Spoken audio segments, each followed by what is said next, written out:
All right. Hello, this is week 13 of the 13-week fiscal program for American Prisoners of War. You have myself, Chief Biko. Today we have Chief Alligator, Chief Quietwater, as well as Chief Blackcoat. And here, as always, we focus more so on that first letter in the acronym APOW, which is American. Today, I will go ahead and start off with the 12 steps.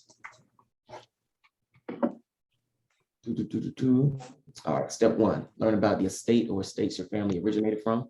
Step 2, who established that estate. Step 3, what tribe and confederacy had jurisdiction over that area prior to the European. Step 4, ask all nonprofit organizations you attend, what's your position on reparations. Step 5, they either support it or they do not. No support, no money. However, if they support it, then children and adults need weekly classes free of charge for about steps 1, 2, and 3. In addition, field trips to APOW landmarks in that city, county, and state are needed. 6, don't support European holidays for the remainder of the 13-week time frame. Step 7, avoid spending money with any small business that doesn't hire your people, gas stations, nail salons, subways, corner stores, etc. Step 8, all businesses need operating cash, spend money with American businesses. Step 9, all other groups rely on our energy and operating cash to survive. Set the trends of making other groups follow our lead and support our clubs, services, products, and entertainment. Step 10, the US government is bankrupt. The Federal Reserve prints money, i.e. quantitative easing. It also burns money, i.e. quantitative tightening. The US dollar hasn't been backed by gold since Richard Nixon in 1971, the Gold Standard Act. The government operates off the full faith of its citizens to pay debt and taxes. American prisoners of war no longer have faith in the US government. This is why financial support will be altered, stopped, and redirected. Step 11, teach your kids 1 hour a day about their history on this land. A, have them learn about an American inventor. B, have them know about our heroes. C, they should know the European that conquered the estate you live in. And D, they should know the nation of people prior to European invasion, militarily and culturally. Step 12, practicing these steps will educate us on the land we're claiming America and attaches us to the history and laws of the US government. Every estate American prisoners of war live in should have steps 1, 2, and 3 advertised via social media, radio, and newspaper. This in 13 weeks, one fiscal program or one fiscal quarter will bring us together for our common cause.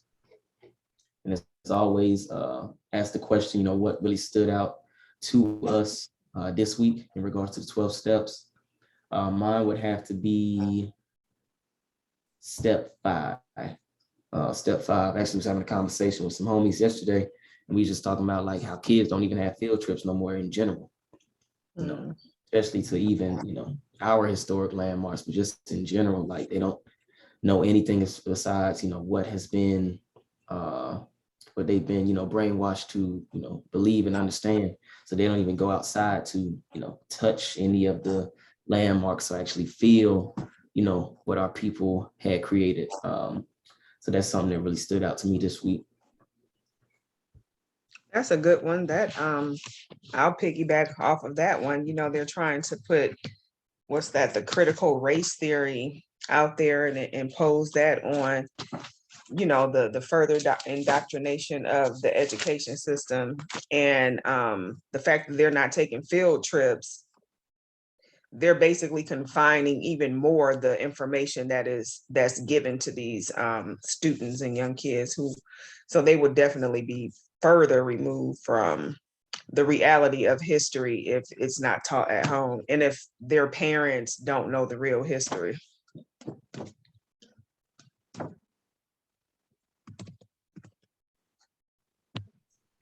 And I'll continue. We can go from number 5 to number 11. Kind of just back to what we're saying, teach your kids 1 hour a day about their history on this land.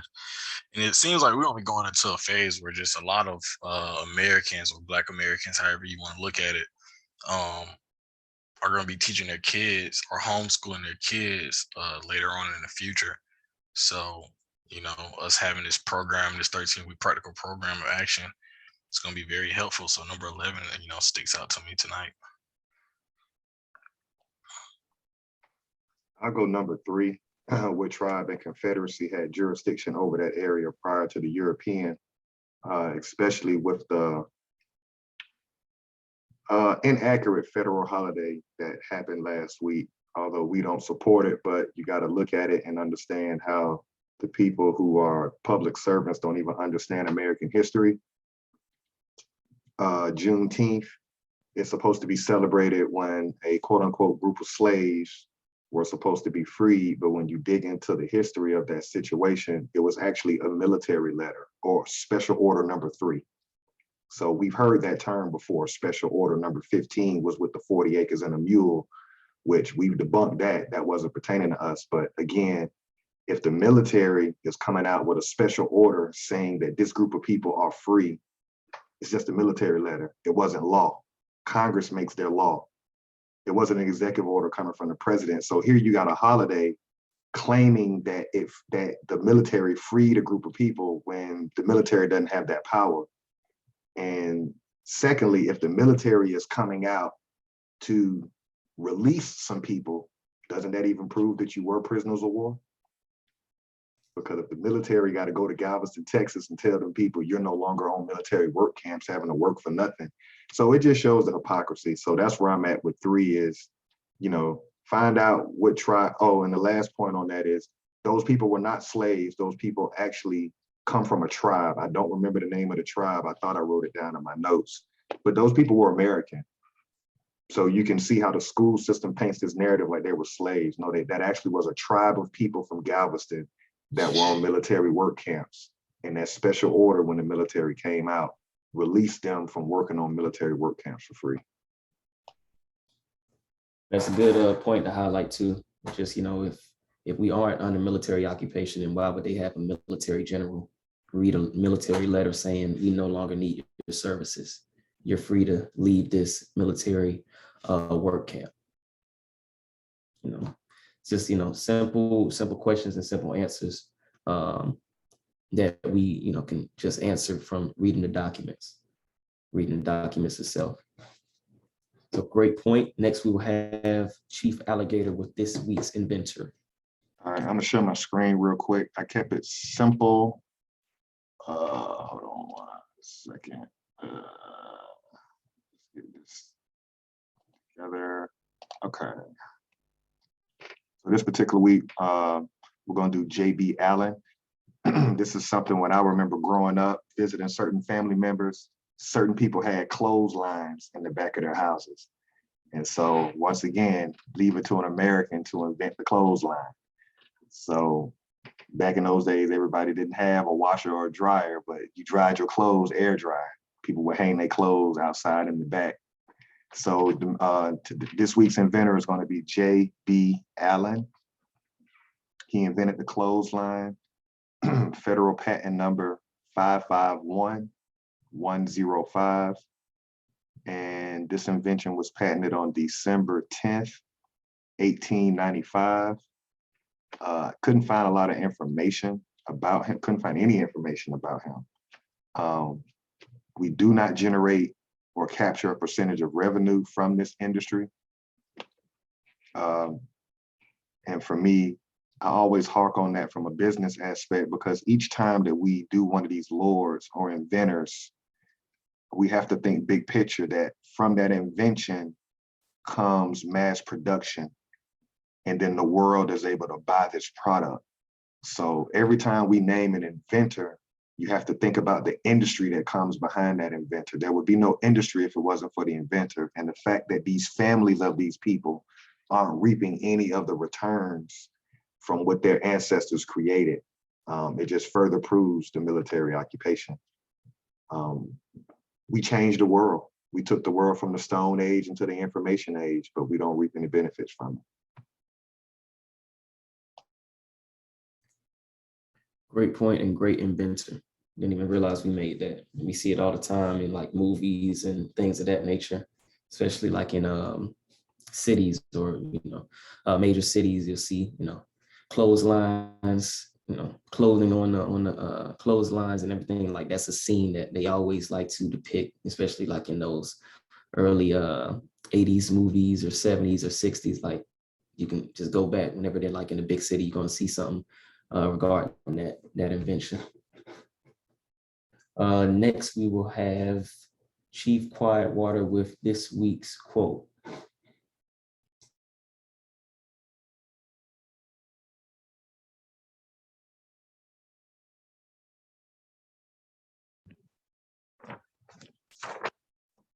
The race has great possibilities. Properly awakened, the Negro can do the so-called impossible in the business world and thus help to govern rather than merely be governed. So I think that goes in line with us doing these inventions every week. We definitely, if we are properly awakened, we can create many things. I mean, we have created many things. We just have to know that we have this power, and we are great business people. I mean, history has shown that we definitely were not ignorant to the business side of things. Absolutely great quote too. Kind of just reminds me of course, all of our inventors, but definitely last week's, just coming up with what some people would call the impossible, just taking water out of the air and then making it clean and drinkable. That's something that, we all can do, or we all have that ability to do in regards to just, again, creating businesses and being our own government structure, being able to govern ourselves accordingly. Next, we'll have Chief Blackcoat with the legal definitions as well as the maroon historical points. All right, starting off with legal definitions. Number 1, American, indigenous to America. Number 2, descendants, one who follows in the bloodline of an ancestor, either linearly or collaterally. Number 3, slavery, a situation in which one person has absolute power over the life, fortune, and liberty of another. Number 4, prisoner of war, POW, person, usually a soldier who is captured or surrenders to the enemy in wartime. Number 5, school, an institution at which instruction is given in a particular discipline. Number 6, education, an enlightening experience. Maroon historical points. Number 1 was a person escaping slavery, seeking freedom, or breaking the law. Number 2, providing unity and a strong defense came first. Number 3, Maroon leaders were first and foremost military figures. Number 4, Maroons established guerrilla warfare, planting sharp sticks in thick grass. And number 5, Maroons knew the European enemy's language, defense, and plan. Thank you, Chief Blackcoat. Let me see, and last but not least, jumping into the Constitution before we continue with the Dawes Act. Article 1, Section 10 states, no state shall enter into any treaty, alliance, or confederation, grant letters of marque and reprisal, coin money, emit bills of credit, make anything but gold and silver coin a tender in payment of debts. So as always, we continue to stress this. There is no money. We read that within our 12 steps. Step 10 clearly states, that money or the gold was actually taken out of the system in 1971 by the Gold Standard Act. So if this Constitution, again, is stating that the only thing that can actually be used as payment for debts is gold and silver, then what are we actually utilizing at this current day and age? Just questions, again, that we have to ask ourselves. And again, here, it just reiterates what we continue to say and what we continue to pretty much know and get the viewer as well as our people to understand is that there was no Civil War. It was a Civil Rebellion. One, the so-called Confederates could not be a part of a confederation. And it clearly states it here in Section 10. No state shall enter into any treaty, alliance, or confederation. So again, just two contradictions that we see within one section, within one paragraph of a section of this Constitution. So again, while we continue to have faith in something that doesn't even stand on its word or stand on its founding document for this government. Next, I'll go to Article 2, Section 2, and this here just states the power of the president. The president shall be the commander-in-chief of the Army and Navy of the United States and of the militia of several states. So again, just showing that the president, when acting as commander-in-chief, has power over the Army, Navy, as well as the militia. So again, as we highlighted on January 6th, the president utilizing, his armed forces was pretty much enacting his powers in regards to calling on the militia to the Capitol. And as we stated, in prior videos, it states that, one of the powers of the militia, one of the purposes of the militia is to suppress insurrection as well as repel invasion. So if we're thinking about, that time, January 6, 2021, the narrative of it being a rigged election, regardless of, what we think is all rigged, this whole government is phony, is bullshit. But if we're listening to the narrative that, okay, this was a fraudulent election, then wouldn't that be repelling an invasion or suppressing an insurrection? So again, just things that we need to understand about this system in order to, get out of this system. And lastly, Article 6, paragraph 2 states the supreme law of the land. So here it states, this Constitution and the laws of the United States, which shall be made in pursuance thereof, and all treaties made or which shall be made under the authority of the United States shall be the supreme law of the land. And the judges in every state shall be bound thereby, anything in the Constitution or laws of any state to the contrary, notwithstanding. So here it's stating that the treaty is the supreme law of the land, which we again know is a contradiction because they have other things as far as acts, provisions, hell, even the church supersedes the treaty. So we just listed pretty much 3 contradictions while just reading over 3 articles within this Constitution. We haven't even gotten to the other articles and what they probably have as far as contradictions. But again, it just shows us, or should show us as the viewer, as the listener, that, hey, what are we putting our energy towards this government for? We know our power. We list off an inventor every week. We know we can do business by ourselves for ourselves. So why not get back on code? We've always been on code. Don't let this new narrative and new, propaganda tell us that we haven't been on code. You go back to the 60s, 70s, everybody was on code. We would dress down to the 9s. That was probably like the peak of our powers, I would say, pre-integration. We was on code, and we can get back to that. So just wanted to highlight those things because it's going to be needed, because it's a lot of stuff that's going to be coming down pretty soon. So we're going to need to be exactly on code as a group of people.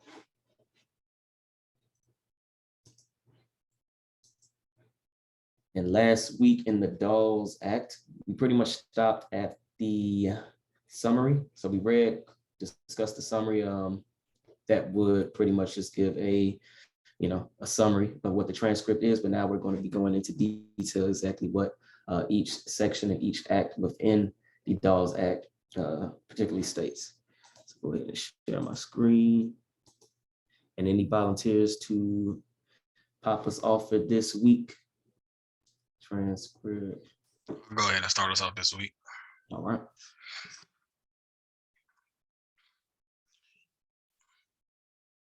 All right, go ahead and jump into it.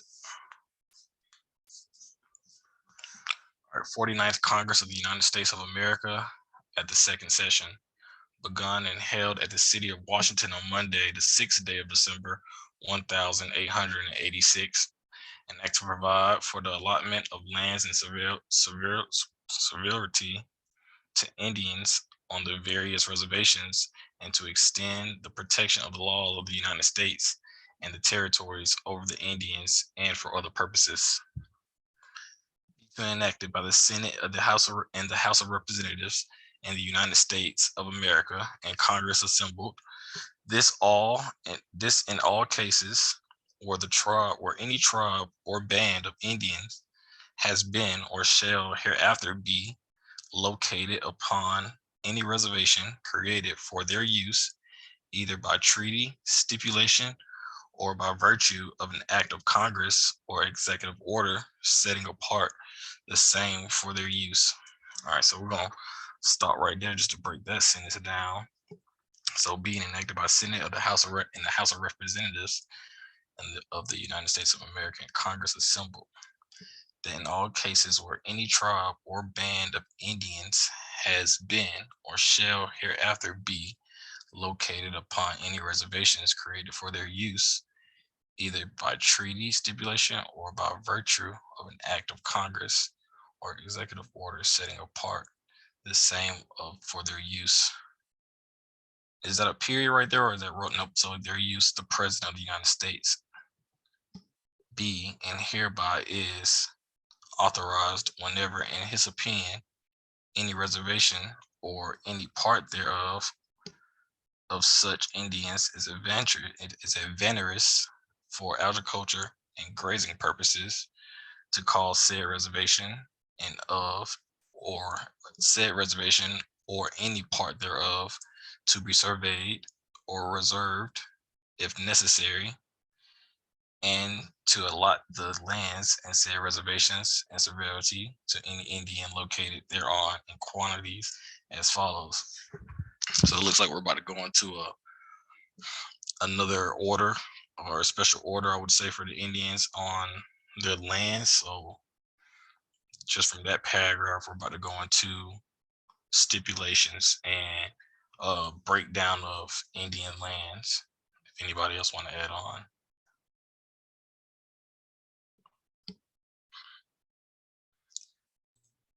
I would say it just sounds like yeah, they're about to go ahead and just break down the exact amount of acres that were kind of listed in the summary. It also just states here like any treaty or any executive order or act of Congress that was made prior as far as to the respective tribes, they like as far as that land allotment, it's going to be they're pretty much going to put that into or enact that or those treaties or those laws or those acts there. So it's like whatever we agreed to as far as your carving of the land, this is where we're going to pretty much kind of take it away anyway. So again, it kind of just highlights that the treaty isn't the supreme law of the land. If they're saying that this act is pretty much going to supersede any of those prior arrangements. Piggyback where it says the President of the United States be and he hereby is authorized whenever in his opinion any reservation or any part thereof of such Indians is advantageous for agriculture and grazing purposes. So once again, we can clearly see they're depending on the American for farming. So this idea that you brought a group of people from a whole nother landmass that didn't know what came out of the ground, we've been debunking that through these treaties. They're going to use the American to find out what grows out there. And then he's going to cause said reservation or any part thereof to be surveyed or resurveyed if necessary, and to allot the lands in said reservation and severalty to any Indian located thereon in quantities as follows. So if he sees where the United States government can gain some benefit because it's, I don't know, give me something out of the Midwest that comes out of the land that's widely known, corn, like wheat and something. Right. Once he realized, oh, it's popping out here with corn, whoever's good at that cultural process, he can just allot them that land, say, okay, I'm gonna put y'all here and give y'all that surveyed land. So we can see how the infighting is gonna start, because what if you're not from that area and you got an outside government, the US government, giving somebody this land? You see what I'm saying? So you could get a infighting going on amongst the Americans. For sure. All right, so we're going to go into a breakdown.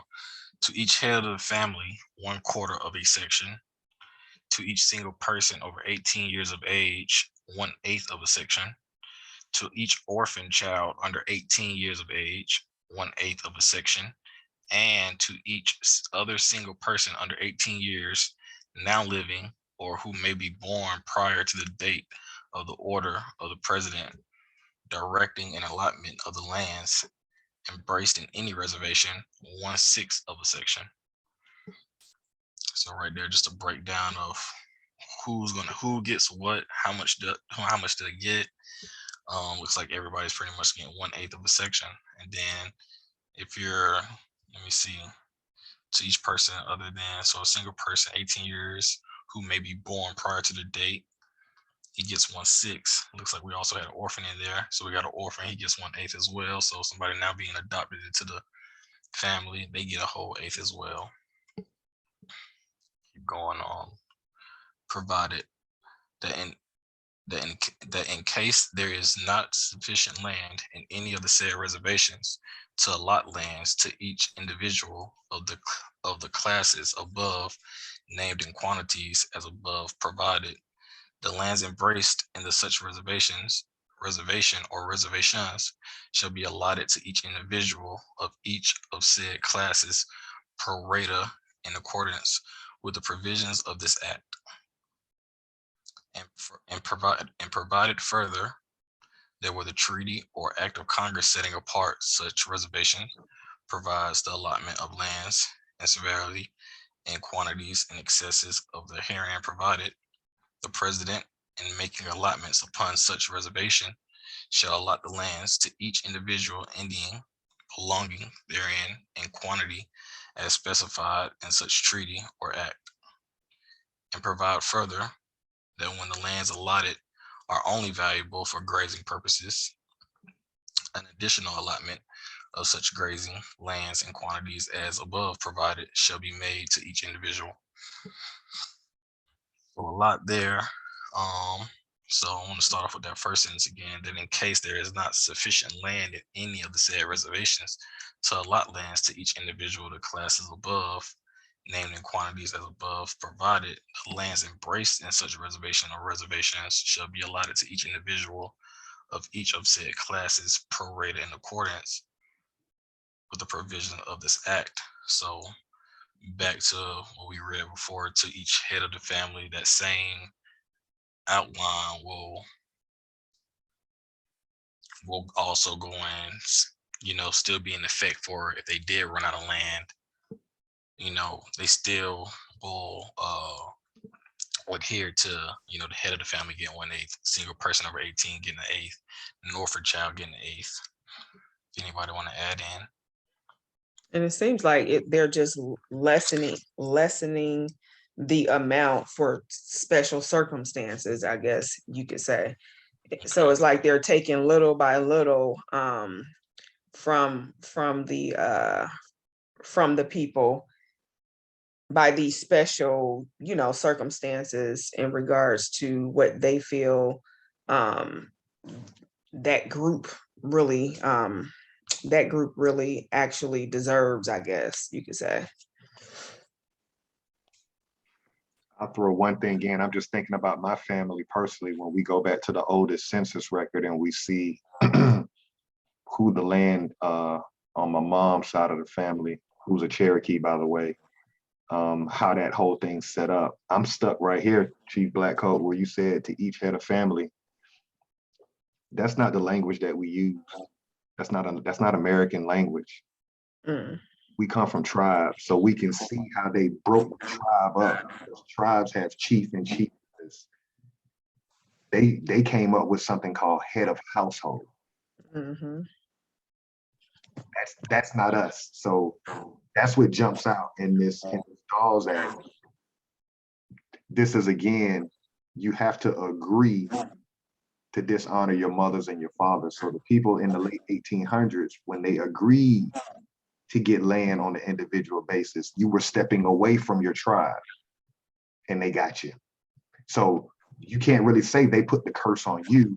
It's like you put your curse on yourself because you claim to be something that we never were. There was no such thing as a head of household.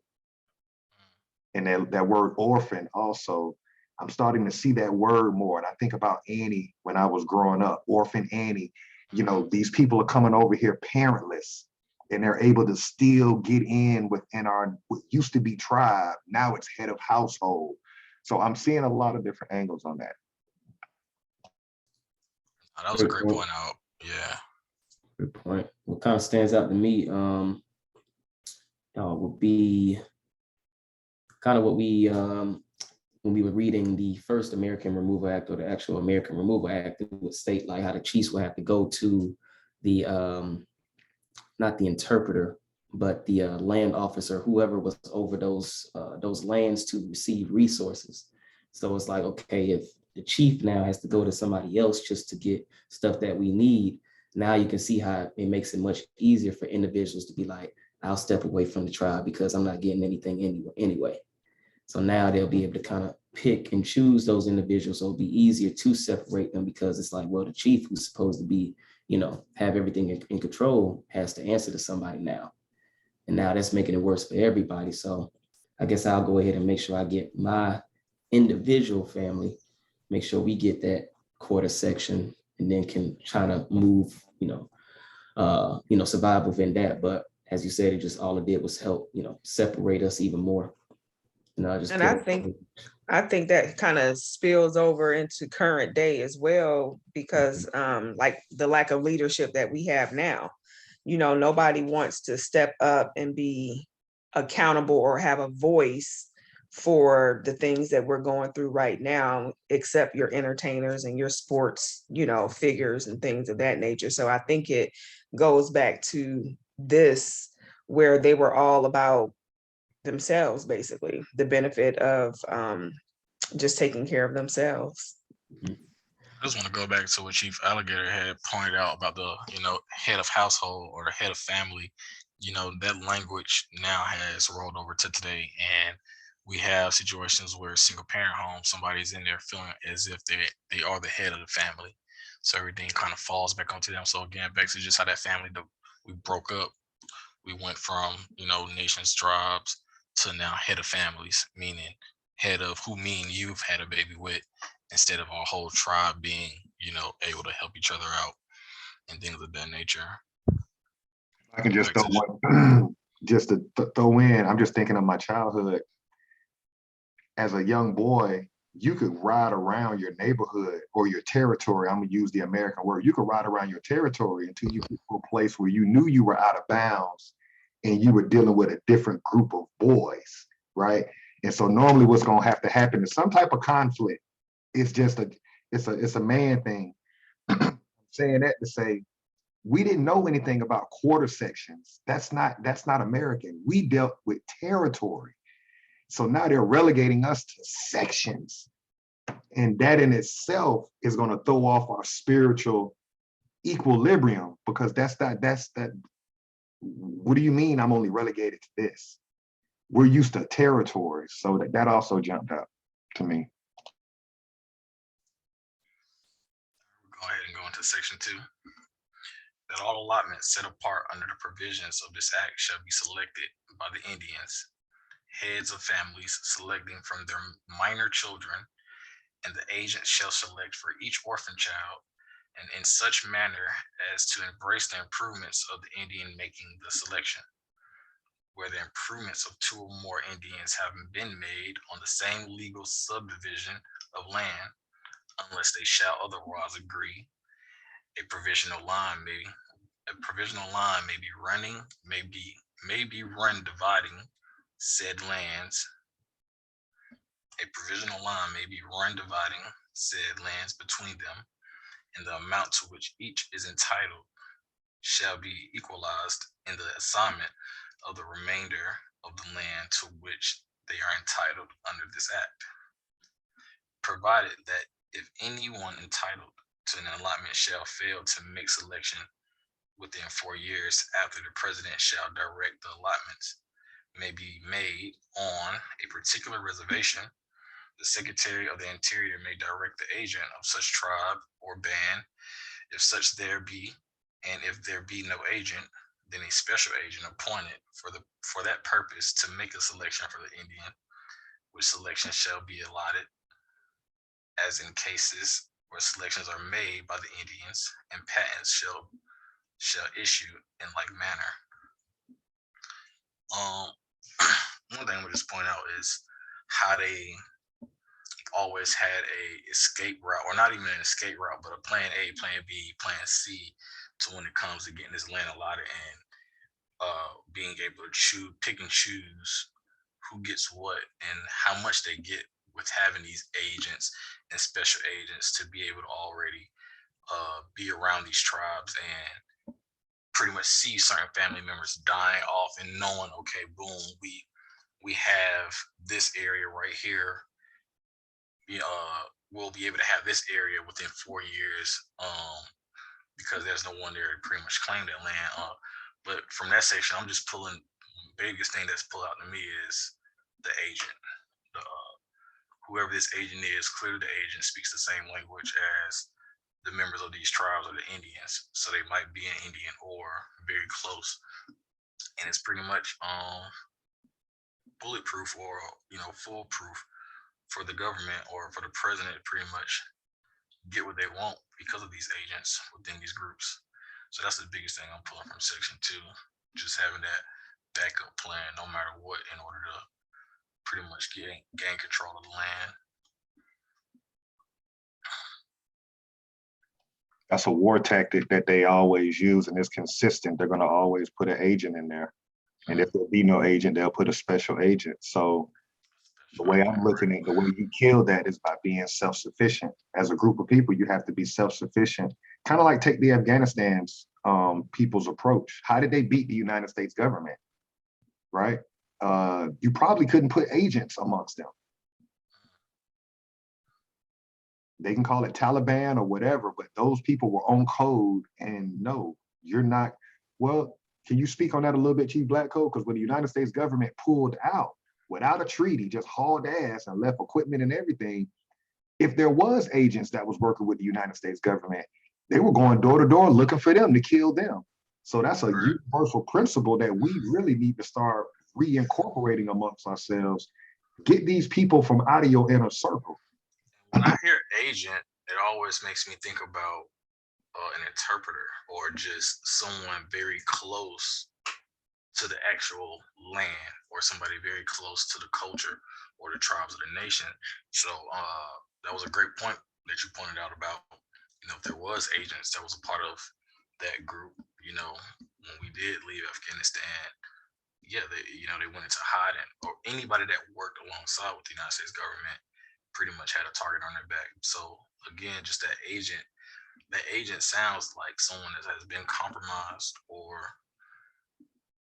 working their way towards, making sure they keep a paycheck and making sure their family is set up for life doing these deals with this government.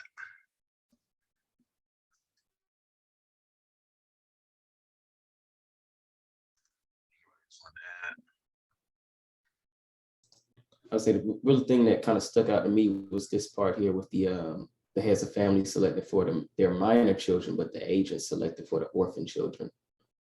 So it's like, okay, they're allowing the agents to pick for these orphan children, but they're supposed to be the orphan children of these heads of family. So that in itself is going to create a weird family dynamic anyway. And then also, like, who are these orphan children? Are they like orphan Europeans turned US citizens? So again, putting them within that American, I guess you could say, bloodline by not having birthright, or bloodline without the birthright, and then giving them probably more favorable land allotments. So you can see again how they can just pretty much manipulate how they need to and see fit to make sure that they can really at the end of the day take all of the land back. Yeah, I think that's their end goal is to basically take it. Acquire all the land. That's what it sounds like. Mm-hmm. Shoot. Anybody else want to pick up? Yeah, I'll pick up on section 3. Section 3, that the allotments provided for in this act shall be made by special agents appointed by the president for such purpose, and the agents in charge of the respective reservations on which the allotments are directed to be made under such rules and regulations as the Secretary of Interior may from time to time prescribe, and shall be certified by such agents to the Commissioner of Indian Affairs. In duplicate, one copy to be retained in the Indian office and the other to be transmitted to the Secretary of Interior for his action, and to be deposited in the General Land Office. So pretty much here just sounds like bookkeeping, making sure they're accounting for everything that they give to each head of family, making copies and putting them in each, I guess you would say each hierarchy or each level of their pretty much structure. So we're gonna make sure we retain one in the Indian office, make sure, that's transmitted to the Secretary of Interior to make sure, they action on whatever needs to be. And then also we're keeping record in the general land office. So just the land in general, not only from the interior. So again, just sounds like they're just keeping track of everything. It's also broken. You can see here, like we just said in that last section, they broke the tribe. That first sentence, that the allotments provided for in this act shall be made by special agents appointed by the president for such purpose, and the agents in charge of the respective reservations. I thought the chiefs was in charge of the tribe. The special agents are in control of the reservation land. So that's a conflict because you're used to adhering to your chief or the board or your chief councilman. Now you're no longer looking at your chiefs with power and respect. You're looking at this agent because the agent has all the control over your reservation. So now you're basically prisoner of war. You're completely dependent on this agent from this foreign government to give you whatever you need. So now that's got to be demoralizing for the former leaders of those tribes, Choctaw, Chickasaw, Cherokee, because your people are looking at you like you can't provide nothing. Why do I want to take orders? Y'all want to share on that? I'll just add one thing. I mean, just earlier you said something about how do you keep your shit together, or how did they get so far down this rabbit hole? Was because the family was broken up. So there is no more structure. There is no more accountability for, the land allotments. Why I got to get 1/8? Well, because I said so now, I can directly speak to you because there's no backup now. There's no tribe or nation anymore. So just, things that we pick up over time, understanding business, accountability, they couldn't account for anything. So who's going to account for you? The United States government, we got you. You're so far gone now, out of the loop. We're talking about, after Trail of Tears, they're pretty much, the ass was out to the wind, if you want to put it like that. It's kind of like needing to jump onto something to kind of survive. Yeah. Kind of just go back to what I was saying earlier with the chief not even being looked at as a chief anymore. Like you're being dictated to. So why would I even ask you if you're not even that person that can grab or get us those resources? So now just it becomes easier to split the family.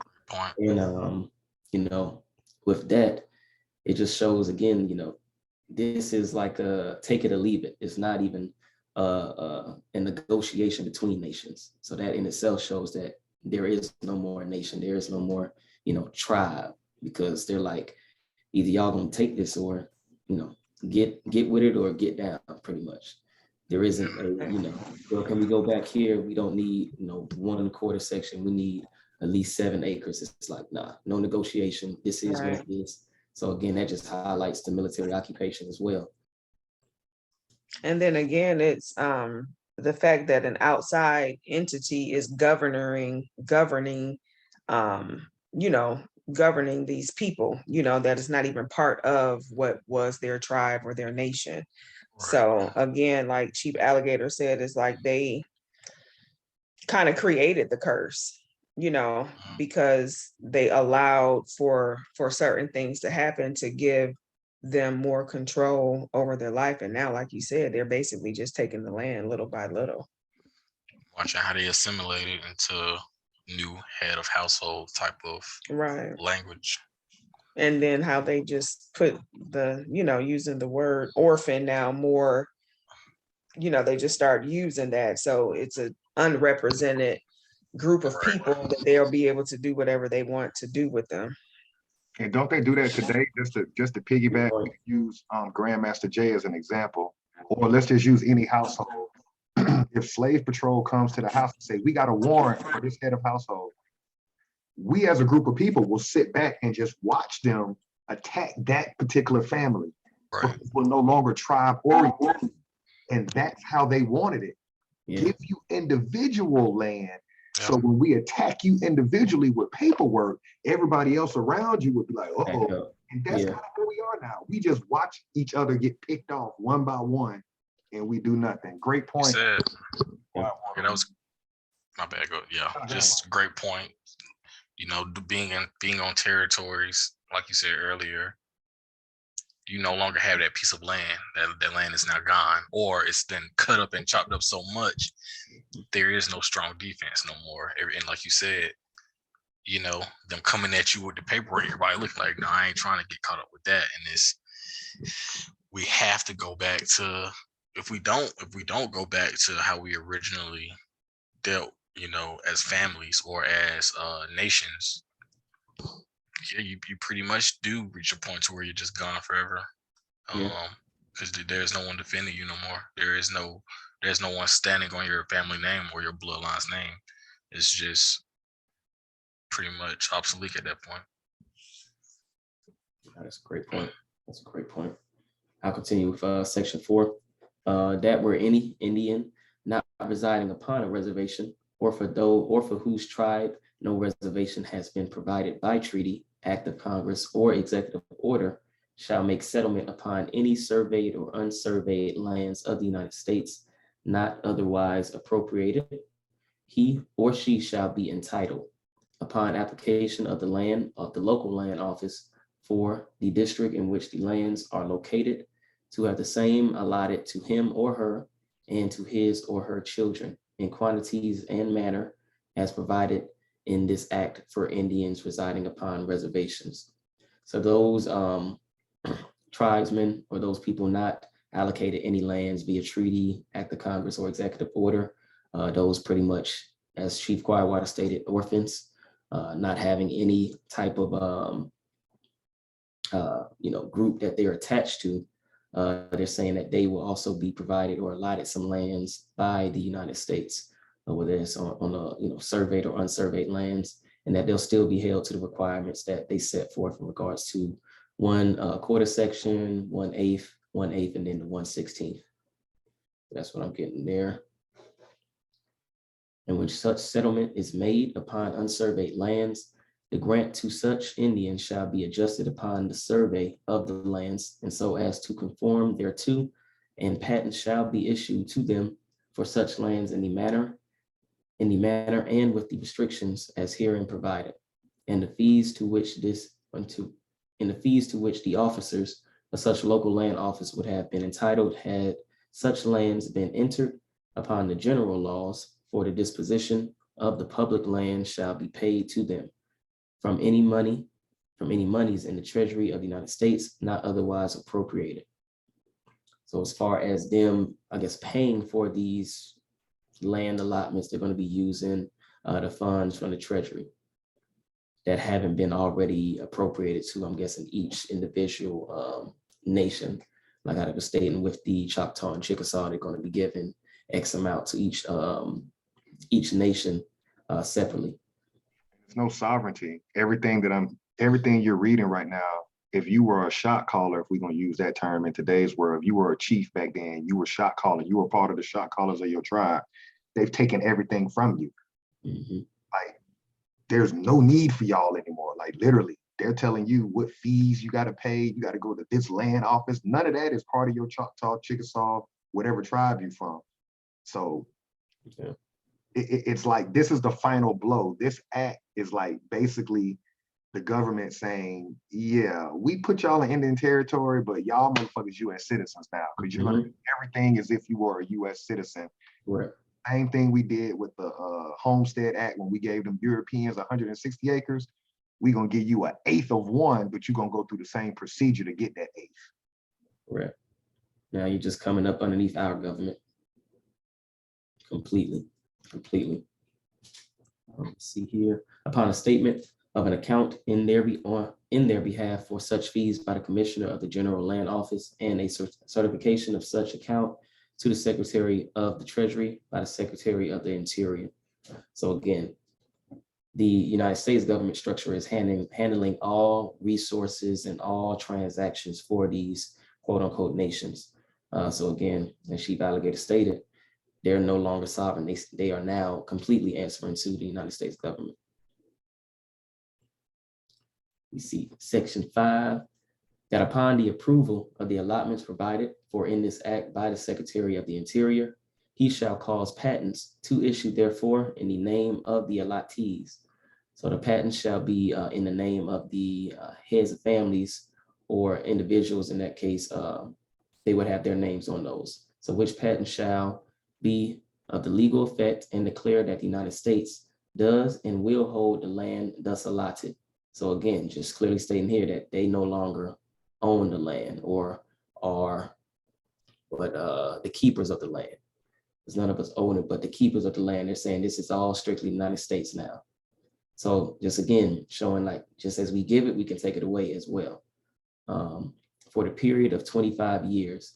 So I'll go back and reread that, which patent shall be of the legal effect and declare that the United States does and will hold the land thus allotted for the period of 25 years in trust for the sole use and benefit of the Indian to whom such allotment shall have been made, or in case of his decease or of his heirs according to the laws of the state or territory where such land is located, and that at the expiration of said period, the United States will convey the same by patent to said Indian or his heirs after said in fee, discharged of said trust and free of all charge or encumbrance whatsoever. So what that sounds like to me is basically if they don't have any heirs to, again, pretty much take the land, then that'll automatically go back to just being the United States is all going to be the United States anyway, but in regards to like who is accounted or being held accountable for that area, will go back to the United States. If they do have an heir, then they will rewrite that patent in that heir's name. But again, it will still be considered or declared the United States land, if that makes sense. So they'll be able to easily issue out these patents and switch those names pretty much recurringly, like it's nonstop. They'll be able to do that while still making profit off of fees and other things like it states here. Any thoughts on that? Yeah, if it's a trust, then they should be working on their behalf. The United States government is supposed to be working on behalf of those people, but like they gave themselves an out in the case of decease or of his heirs according to the laws of the state or territory where such land is located, and that at the expiration of said period, which is the 25 years, the United States will convey the same by patent to said Indian or his heirs as aforesaid, in fee, discharge of said trust and free of all charge of encumbrance. That's assuming that somebody claims to be a part of that, right? If nobody steps up and says, hey, United States government, I'm part of this family and you were entrusted to manage this. Again, you still got to go back to their state. And I think that's where a lot of us as Americans, that's where we get confused when we're doing American history. We try to dance between state and territory, two different governments. Yeah. Every time you talk state, you're talking United States of America. Mm-hmm. And I notice a lot of people who talk about history, it's just due to the brain in school. We'll step on both sides of the coin instead of just staying on the edge. That's my thought. And I think also that a lot of families don't know that they actually have land in the estate in which they, in which they're from. So this goes through not knowing, number one, and information not being passed down from their prospective family members. So I know that there's a lot of land that has been taken over,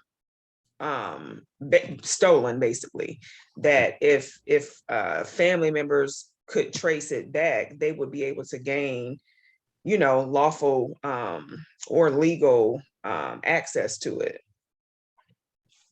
Yeah, it just kind of highlights what we was talking about last week, like those individuals being surrounded by Europeans, killing off the whole lineage, and then, not having any way to communicate to their family on another quarter section, 160 acres away, because again, they're surrounded by them. Right. And given that, And, even if they, had documentation saying this was the person who we entrusted, that's a part of our family. Scorched earth theory, just burn all the records. Well, it doesn't show that you're family to them, so we can't give you this land. So again, kind of like at the end of the day, we just got to take our shit back. No point in trying to go in through their system because we see that their system is bullshit anyway. But it's definitely that just where it comes like that word of mouth, being able to, be on code. Okay, we're getting pushed off in this quarter section. We'll let you know if something, if there's, different area that they try to put us in, just to make sure we're not in communication. So got to kind of get back to that as well, because we know how easily it is for them to erase certain things, burn documents, all of our documents. So just getting on code with that, but great point that you made there, Chief Quietwater. Let's see here. Did y'all want to stop here and just kind of, summarize what we've read so far? Let me see. In the middle, try not to stop in there because that next sentence kind of ties into what we were just saying, that everything that was just said about 25 years in trust, the president can just say, fuck it, it ain't gonna be 25 years. So, okay. So provided that the president of the United States may in any case in his discretion extend that period. So as you was just alluding to there, Chief Alligator, they'll be able to extend that period if necessary, extending that 25 years. And if any convenience shall be made of the lands set apart and allotted as herein provided, or any contract made touching the same before the expiration of the time above mentioned, such conveyance or contract shall be absolutely null and void. So here,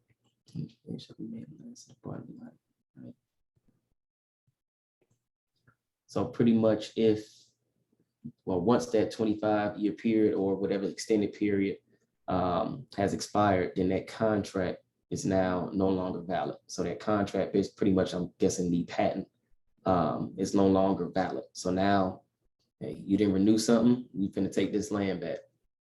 So after those 25 years, you could have cultivated so much stuff on that land, on that quarter section or however, whatever your allotment was.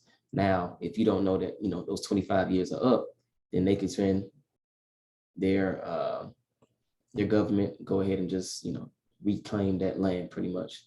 That's what I'm getting here. Yeah, it's war powers. I mean, the president basically can bypass his Congress and just say, yeah, I do what I want to do. Like, we ain't got to vote on this. Mm-hmm. So it just further shows the occupation. Like, yeah, you're making this act. Congress writes this act, but even within this act, Congress is writing in provisions for the president through executive order, through his war powers, that, yeah, even though we voting to do this shit, he really can do what the hell he want to do. Correct. We just structuring it up for him. Okay, that makes sense. Provided that the law of descent and partition in force in the state or territory where such lands are situated shall apply thereto, after patents therefore have been executed and delivered, except as herein otherwise provided, and the laws of the state of Kansas regulating the descent and partition of real estate shall, so far as practicable, apply to all lands in the Indian Territory, which may be allotted in severalty under the provisions of this act. Bro, this is the second document. Something special is about Kansas, because we read about Kansas specific in 1866. Indian Treaty. Now in this Dawes, that whatever the original Kansas territory was, they keep going back to that particular word. And look, them probably was some very powerful, wealthy people in the Midwest, in Kansas. And real estate, I think that might be the first time we've seen that. And we just know what that means. That just means royal estate. So kind of going back to what you were saying when we first recognized that Kansas, we know the Kansas City Royals. So like you said, I'm pretty sure it's something deeper in regards to that Kansas territory that doesn't get talked about. So I definitely agree with that, because just seeing this royal estate, so like kings and queens, there are records of castles being on American land. So it could be of some what kings and queens pretty much of that particular territory. See, where did we leave off? The provisions of Act. Okay. You see, and provided further that at any time after lands have been allotted to all the Indians of any tribe, as herein provided, or sooner, if in the opinion of the president, it shall be for the best interest of said tribe, it shall be lawful for the Secretary of the Interior to negotiate with such Indian tribe for the purchase and release by said tribe, in conformity with the treaty or statute under which such reservation is held, of such portion of its reservation not allotted, as such tribe shall from time to time consent to sell on such terms and conditions as shall be considered just and equitable between the United States and said tribe of Indians, which purchase shall not be complete until ratified by Congress, and the form and manner of executing such release prescribed by Congress. So here is saying that the actual tribe can sell off that land, but again, they're not going to give them anything close to equal value of what that land would be as far as any type of monetary compensation. So it says considered just and equitable, but who considers that? The United States. They already are saying 1/4 section is just and equitable for you off the rip as far as individuals. So as far as what we're going to pay you, you already know it's going to be much less in regards to that sale of purchase, or that purchase, that sale receipt or anything like that. Look at the contradiction right here where it says in conformity with the treaty, right there next to the comma for tribe, and what you just read. Go up a little, go up with your cursor, go up to the right, all the way to the right, right there. In conformity with the treaty or statute. Yeah, if you highlight that, in conformity with the treaty or statute under which reservation is held. It can't be both, because treaty would be law, supreme law, and then statute, that's a code, that's legal. So how can my reservation be up under a code or a statute? So it's just further showing that they took the time to write all of this up, but they knew ultimately that they were going to give the president, their commander-in-chief, keyword chief, they were going to give their chief supreme authority to renege on whatever is being done. But you can't be under treaty and statute. Yeah, that's doesn't make sense. Yeah, two different things. One supreme law, and then one is, a locality, like a guideline or something like those laws, like a policy. So again, this just highlights what that Article 6, or pretty much just highlights the contradiction that the Constitution has and how they continue to contradict themselves in each of their documents. So great point out there. Ooh, that's a fat article. I didn't know it was that fat. That's what I was saying. It's long now. We'll have to pick this one up next week. I didn't know we were gonna be that deep. How deep is it? Oh, okay. So you about halfway through now on it. Yeah. It's up to y'all. Shoot. Let me see. We might be able to get through this fast through. On mute. Chief Quiet Water, Chief Black Coat on mute. What y'all want to do? No, I said article. We can definitely pick back up on it, but it don't matter to me. It doesn't matter to me either. Yeah, we'll do a stopping point. Yeah. You want to shut it down? Okay. Yeah, we can stop right there then. Okay. Provided, however. And this is section 5. Okay. Yeah. Let's see where we at here. No, provided, however. Provided, however. All right.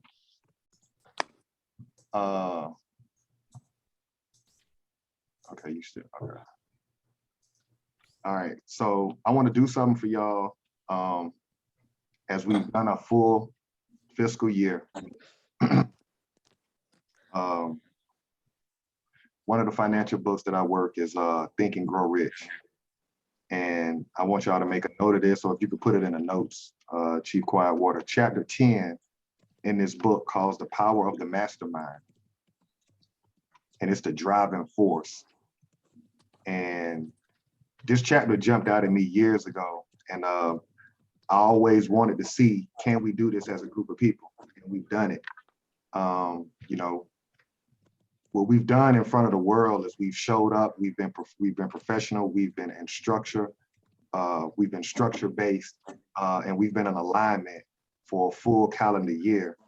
And we've given you nothing but positive American history. There's nothing negative about everything we do. We give you an inventor. We honor the person who started Black History Month. But I want to read a little bit of this, because when I first got introduced to this, the first thing I thought about was my people, because when you read these financial books, you don't see us. And this is the Godfather financial book on the world. If you're talking finance and you don't have Think and Grow Rich in your library, like that is the granddaddy book of them all. But on chapter 10, the first page, the power of the mastermind. It says, power is essential for success in the accumulation of money. And then I'll step down to the next part I got highlighted. This chapter will describe the method by which an individual may attain and apply power. Power may be defined as organized and intelligently directed knowledge. So when we look at our group of people, we don't have any power. We don't have any power, therefore we don't have any money. You can't accumulate money without power. That's not me, this is Napoleon Hill. And this is what these Europeans do that started Ford and all those major industries during the industrial age. They're telling you how they did it. They wrote the blueprint. All we're doing now for the world is we're just mimicking what they wrote. We have to have groups of, we have to put our minds together and we have to talk on power. And What was that definition again? For power? Yeah, power. Or for mastermind, it says power is essential for success in the accumulation of money. And then power may be defined as organized and intelligently directed knowledge. And there was one more part I wanted to, and then I want to give you the definition of organized from people who have I just power. want to pose a question. Go ahead. No, I was just about to ask that question of, if we're going to separate power from money, what is true power? That's why I'm gonna give you the definition of organized now. Organized effort is produced through the coordination of effort of two or more people who work toward a definite end in a spirit of harmony. Power is required for the accumulation of money. Power is necessary for the retention of money after it has been accumulated. So to go back to your question, you cannot gain something and not accept the power that has to come with it to keep it. It's one thing to get it. We can get reparations, if I'm gonna use that, but you gotta have a military defense to keep it. And so what's happened to us is we were powerful. We were the inventors. We had territory, we had tribes, and we stopped owning that power to keep it. And here we are now taking orders from other groups of people who understand that for them to be in power, yeah, I gotta have the biggest, baddest military on planet Earth, because you gotta know, want some, get some, bad enough, take some. We've forgotten that reality. The last thing on this, again, this is chapter 10. The mastermind may be defined as coordination of knowledge and effort in a spirit of harmony between two or more people for the attainment of a definite purpose. No individual may have great power without availing him or herself of the mastermind. You can't do it by yourself. You can't do it by yourself. You gotta work with people. You gotta get in the sandbox and play with other people. In chapter 7, instructions were given for the creation of plans for the purpose of translating desire into its monetary equivalent. That's a whole nother concept, to actually take something out of your head, put it on paper, and then translate that paper into currency, whatever we call money in today's society. That's a whole nother topic. But if you carry out these instructions with persistence and intelligence and use discrimination in the selection of your mastermind group, your objective will have been halfway reached before you even begin to recognize it. So the plan is important, but what's more important is who you put on your team. that's where we failed. And I just want to salute y'all because we've done this for 12 months. Y'all can share what y'all got from that. But we did it. We did it. You got to have the right people around you in order to get from point A to point B. And the reason why we're suffering as a group of people is because we don't have the right mastermind group. The Black Caucus, y'all not on this type time. Y'all ain't talking nothing about power. You're wasteless. That's why you blocked me on Facebook.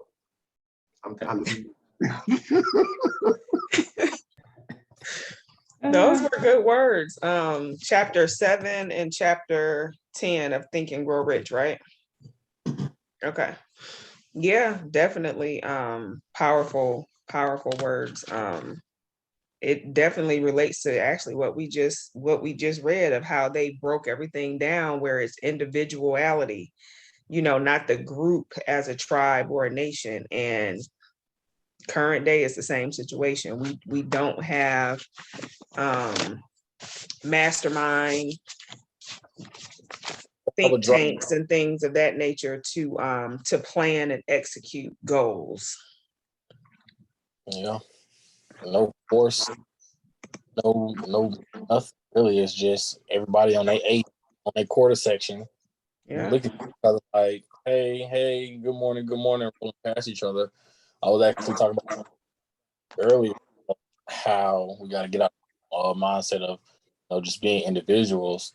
We're under one household, one gold pot.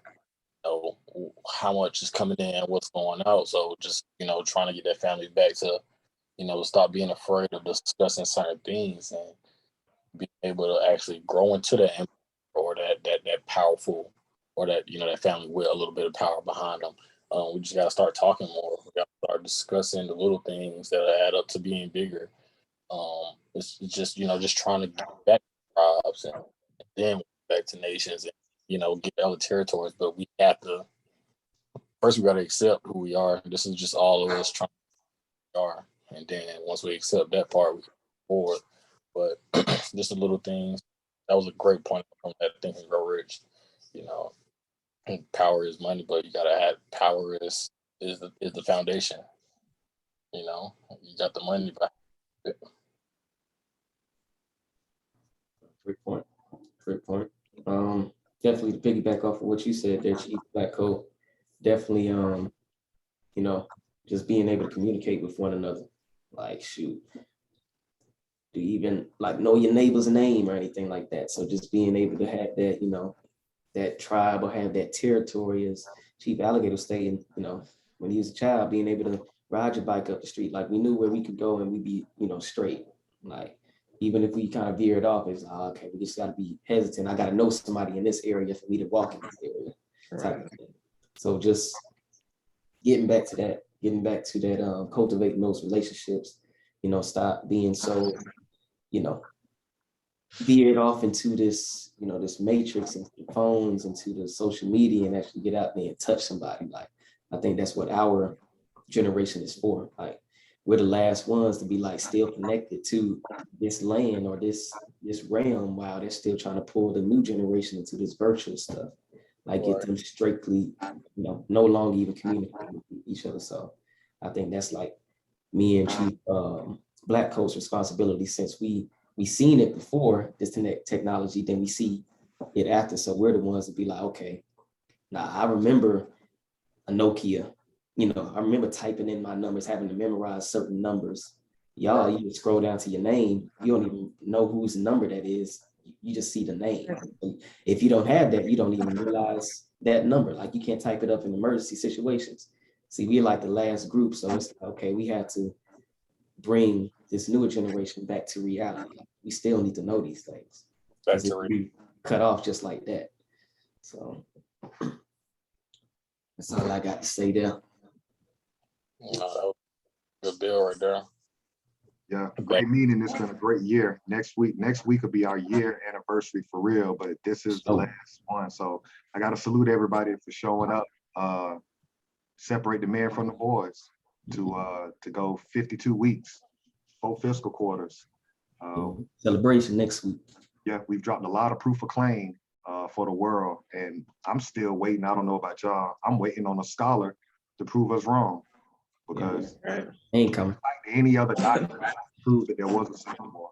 You can't see Right. any document showing we were slaves. So we just waiting on y'all to realize, admit who you are.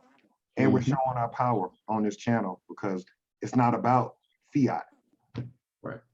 So the power of the mastermind is you got to be fully self-supporting. So the way that you be fully self-supporting on YouTube is you don't play the game with the money. Mhm. We can say whatever we want to say as long as we don't take the terms and conditions for your money. Mhm. It keeps us independent. Yeah, we're not an employee. Right. It may not look the way the phone may want you to look with success, but the power Mhm. is what the Lost Confederacy channel has. It's about the power. It ain't about the look.